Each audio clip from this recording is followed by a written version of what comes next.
So, if the mind wants safety more than freedom, then we have another problem because being safe is not the same thing as being fulfilled.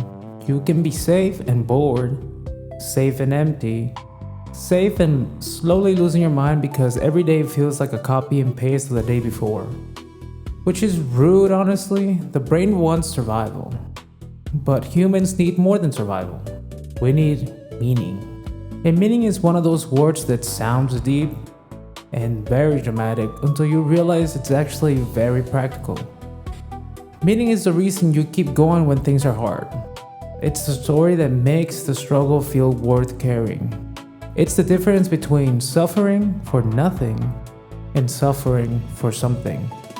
Because humans can tolerate a lot when there is a reason behind it. A difficult workout feels different when you're trying to build your body. A long night of studying feels different when you're building a future. A painful conversation feels different when you're trying to save a relationship. The pain may suck, obviously. We're not pretending pain suddenly becomes aesthetic because you are added purpose to it. But meaning changes your relationship to the pain. It gives the experience a direction. That direction matters. Without direction, life starts feeling like wandering around the map with no quest marker. You're moving, you're doing things, you're completing tasks, but part of you is quietly asking, okay, but why?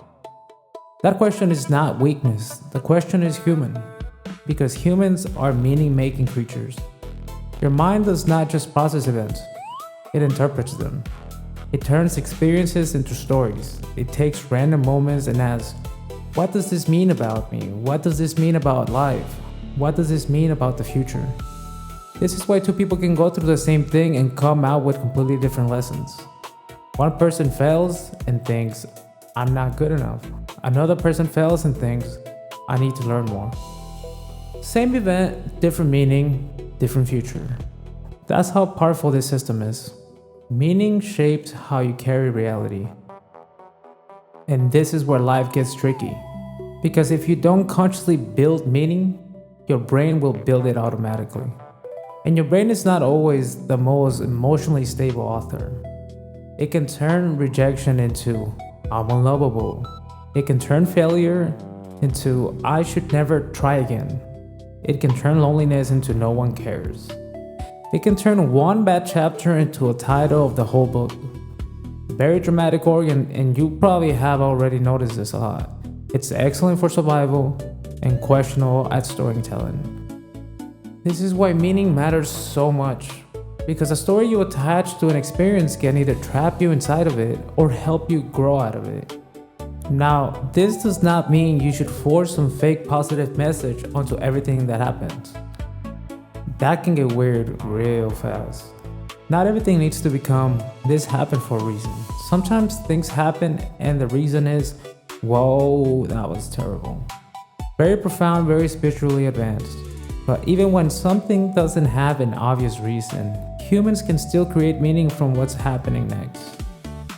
What did it teach you? What did it reveal? What did it change? What did it make you care about? What did it awaken in you? Meaning is not always found. Sometimes it's built. And usually, it is built from things you repeatedly give yourself to. Your relationships, creativity, work, values, growth, curiosity. Your devotion to something bigger than the immediate comfort. That something bigger doesn't have to be dramatic. It doesn't have to be saving the world. It doesn't have to be finding your one true cosmic purpose written in the stars by some ancient celestial HR department. Sometimes meaning is simple. Taking care of your family, making art, getting stronger, understanding yourself, helping one person feel less alone. Building something that didn't exist before. Learning how to live with more honesty. These things matter because humans are not built to only consume experience.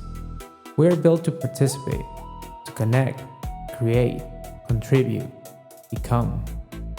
And when those things are missing, something in us starts to feel off. Not always loudly, sometimes it's just a quiet emptiness. A sense that you're not doing everything you're supposed to do. but something still feels missing. That feeling is important because it might not mean your life is broken. It might mean your life is asking for more meaning, more direction, more depth, more connection, more honesty, more alignment between what you do and what you actually care about. Because fulfillment usually comes from living in a way that matches your values. Not perfectly. Nobody's doing that perfectly. And if they say they are, check their hard drive. But the closer your life gets to what genuinely matters to you, the less random everything feels. The more your actions start connecting to something, the more suffering starts to have context, the more your efforts start feeling worth it. This is why humans can have comfort and still feel miserable, and why humans can go through difficulty and still feel deeply alive. Comfort is nice, but comfort by itself is not enough. Pleasure is nice, but pleasure by itself is not enough. Safety is nice, but safety by itself is not enough. Humans need meaning. We need something to aim at, something to care about, something that makes the chaos feel less like noise and more like music we haven't fully learned how to play yet. Tiny little instrument called existence. Very beginner friendly. It only takes an entire lifetime. But here's the thing. Meaning is not just something you think about. It is something you feel. You feel what matters. You feel when something's off. You feel when something's worth protecting. You feel when something pulls you forward. Which means if we're going to understand meaning, we have to understand the system that tells us what matters. Emotions. Because emotions are not random interruptions, they are signals. And most humans were never taught how to read them. So next, we open that lovely little chaos folder. And we'll talk about how emotions are signals next. See you on the next one.